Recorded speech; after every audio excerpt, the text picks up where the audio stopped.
Test number 9 दोस्तों, शुरू करने से पहले चैनल को लाजमी सब्सक्राइब कर लें।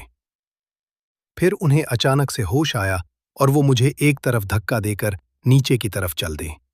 मैं तो उनके धक्के से गिरते गिरते बचा।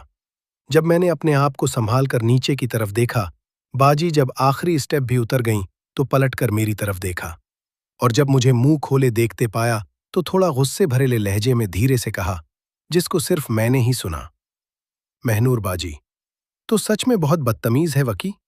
और इतना बोलकर वो नाश्ता करने चली गईं और मैं अपने कमरे में आकर दोनों बहनों के बारे में सोचने लगा। लेकिन मुझे कुछ समझ में नहीं आ रहा था कि ऐसा कौन सा प्लान यूज करूं। काफी देर सोचने के बाद मुझे 3 रास्ते नजर आए जिनको यूज करके मैं दोनों बहनों को पिटा सकता था, लेकिन ये इतना आसान नहीं था। सबसे पहले तो मुझे उन दोनों से बातचीत बढ़ानी होगी।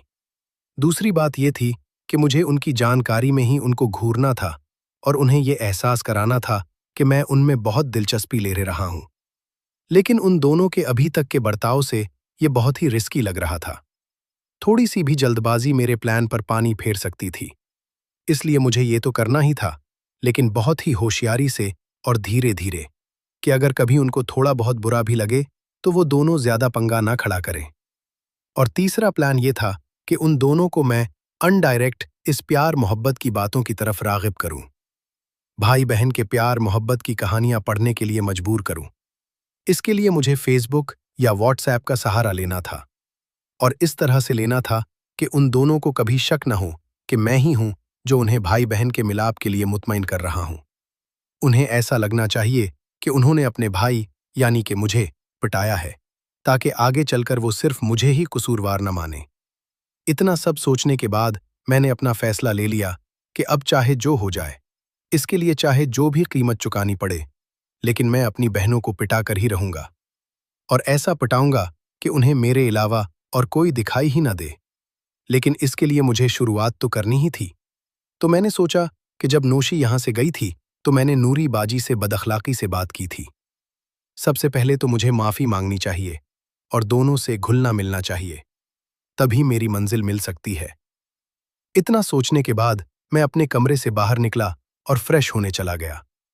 बाहर निकला और सीधे नूरी बाजी के कमरे की तरफ चल पड़ा और उनके कमरे का दरवाजा खटखटा दिया। नूरी बाजी, अंदर आ जाओ, दरवाजा खुला है। मैं, बाजी, वो मैं आपसे। इसके आगे के लफ्ज मेरे मुंह में ही रह गए। बाजी के इस तरह बोलने के बाद मैं उनके कमरे में चला गया, लेकिन जैसे ही मैं कमरे में पहुंचा तो मेरे ऊपर की सांस ऊपर और नीचे की सांस नीचे ही रह गई। मेरा मुंह खुला का खुला रह गया, क्योंकि बाजी अभी कपड़े बदल रही थीं। वो शीशे के सामने खड़ी थीं। कमरे में उनके साथ महनूर बाजी भी मौजूद थीं। चूंकि मेरी और दोनों बहनों की कभी बनती नहीं थी, इसलिए मैं उन दोनों के कमरे में कभी नहीं जाता था और तभी जाता था जब वो दोनों मुझे बुलाती थीं। और आज मैं बना बुलाया गया था और दरवाजा खटखटाने पर उन्हें लगा कि नाजी आई है, इसलिए उन्होंने बना पूछे कि बाहर कौन है, मुझे अंदर बुला लिया। मैं बस आंखें फाड़े नूरी को देखे जा रहा था, जबकि महनूर बाजी गुस्से से मुझे घूरे जा रही थीं। मेरी आवाज सुनकर नूरी मेरी तरफ पलट गईं। ये सब बस कुछ ही सेकंड हुआ कि मैं अपने होश में आया और पलटकर ये कहते हुए कमरे से बाहर निकल गया कि मैं आपसे कुछ जरूरी बात करने आया था। मैं कमरे से बाहर आकर छत पर चला गया और दीवार से पीठ लगाकर नूरी के बारे में सोचने लगा। मैं तो नूरी से माफी मांगने गया था और कहाँ मैंने नूरी को इस हालत में देख लिया। पता नहीं क्या सोच रही होंगी। कहीं मेरा काम बनने से पहले इस पर पानी न फिर जाए। अभी मैं यही सब सोच रहा था कि नूरी बाजी ने मुझे आवाज दी कि कमरे में आ जाओ। मैं छत से नीचे उतरा और नूरी बाजी के कमरे में चला गया। जब मैं अंदर गया तो वो तैयार हो गई थीं और महनूर बाजी भी वहीं बैठी थीं। मैं, बाजी, मैं आपसे कुछ बात करना चाहता हूं। नूरी बाजी, बोलो वकी, क्या बात करनी है? मैं, बाजी, मैं आपसे माफी मांगना चाहता हूं। नूरी बाजी, किस बात के लिए? अभी के लिए? मैं, हाँ बाजी, अभी के लिए भी, और वो उस दिन मैंने आपसे बहुत ही बदअखलाकी से बात की, इसके लिए भी। नूरी बाजी, बहुत जल्दी माफी मांग रहे हो? मुझे तो लगा शायद तुम भूल गए कि तुमने अपनी बहन से बदजबानी की थी। मैं, उनके बिस्तर के पास जाकर उनके पांव के पास बैठकर। बाजी, मैं बहुत शर्मिंदा हूं। इस वक्त पता नहीं मुझे क्या हो गया था कि मेरे मुंह से ऐसे अल्फाज निकल गए थे। मुझे माफ कर दो। नूरी बाजी, मैं तुझे माफ नहीं करूंगी। तुमने मुझे हर्ट किया है। मैंने कई बार तुझसे बात करने की कोशिश की, लेकिन तूने हर बार मुझे इग्नोर किया। अब क्यों माफी मांगने आए हो? मैं बहुत शर्मिंदा था बाजी। मुझे आपका सामना करने में डर लगता था, इसलिए मैं आपको इग्नोर करता था। मुझे माफ कर दो बाजी। नूरी बाजी, क्यों माफ करूं तुझे? ताकि तू फिर से हमको गाली दे? मैं नहीं बाजी, वो उस वक्त बात ही ऐसी हो गई थी और आप भी मुझे बार बार रोक रही थी, इसलिए मुझे गुस्सा आ गया और मेरे मुंह से आपके लिए ऐसे अल्फाज निकल गए। मैंने ऐसा जानबूझकर नहीं किया बाजी। नूरी बाजी, अच्छा, अगर तुझे गुस्सा आएगा तो तू अपनी बहनों से भी बदजबानी करेगा? वैसे मैं भी तो सुनूं कि ऐसी क्या बात हो गई थी कि तूने अपनी बहन का भी लिहाज नहीं किया? मैं कुछ नहीं बाजी, वो बस ऐसे ही। आप जाने दीजिए ना इस बात को। मैं आपसे माफी तो मांग रहा हूं ना, फिर इस बात का क्या मतलब है? अब तो माफी तभी मिलेगी जब तू बताएगा कि ऐसी क्या बात थी जिसकी वजह से तूने मुझसे बदअखलाकी की। जाने दो ना बाजी, मैं माफी तो मांग ही रहा हूं ना आपसे, फिर इस बात का क्या लेना देना? नहीं, तुझे बताना तो पड़ेगा ही, अगर माफी चाहिए तो। अभी तक घर में नाजी के अलावा घर में किसी को पता नहीं था कि नोशी मेरी गर्लफ्रेंड है।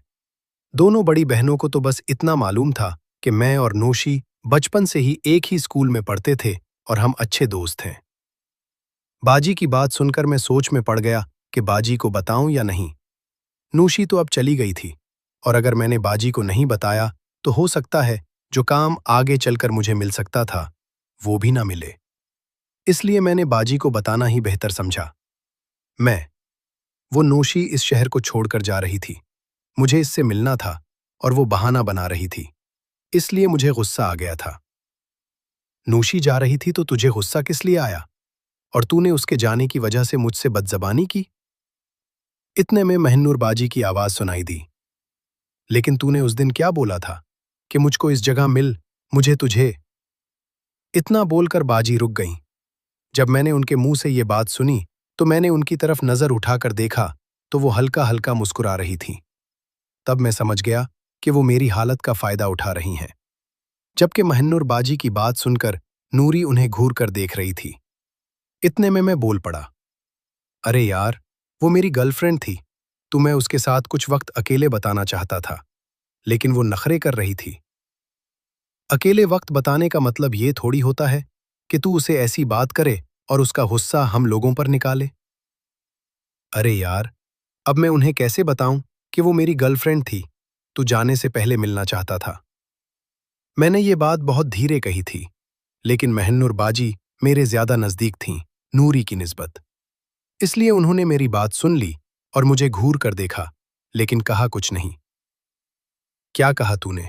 थोड़ा तेज बोल, मैंने सुना नहीं। कुछ नहीं बाजी, मैं तो ये कह रहा था कि अब तो मैंने आपको सब सच बता दिया है, अब तो मुझे माफ कर दो। ठीक है, इस बार मैंने तुम्हें माफ किया, लेकिन अगली बार अगर तूने कोई ऐसी वैसी बात की तो समझ लेना कि मैं तेरा क्या हाल करूंगी। इस बार माफ कर दो बाजी, अगली बार माफी मांगने की नौबत ही नहीं आएगी। बस कुछ दिन और इंतजार करो। क्या हुआ वकी? क्या सोचने लगा? कुछ नहीं बाजी, बस ऐसे ही।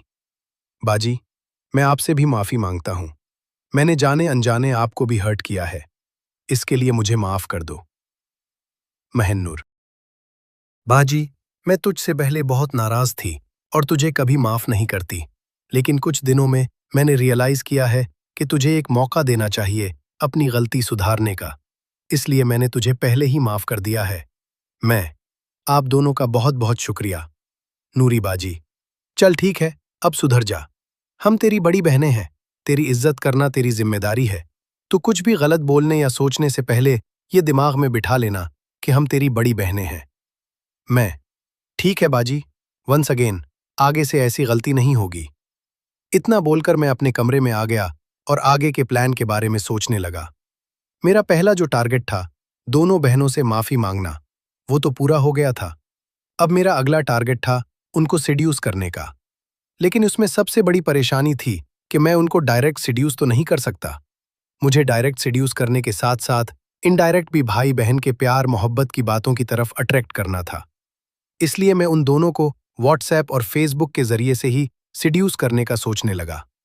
इसके लिए मैं एक नई सम खरीदने के लिए बाजार निकल गया कि अगर कभी इस नंबर को यूज करने की जरूरत पड़ गई तो यूज करूंगा। वहां पर जरूरी फॉर्मेलिटीज पूरी करके मैं सम लेकर वापस घर आ गया और सम एक्टिवेट होने का इंतजार करने लगा।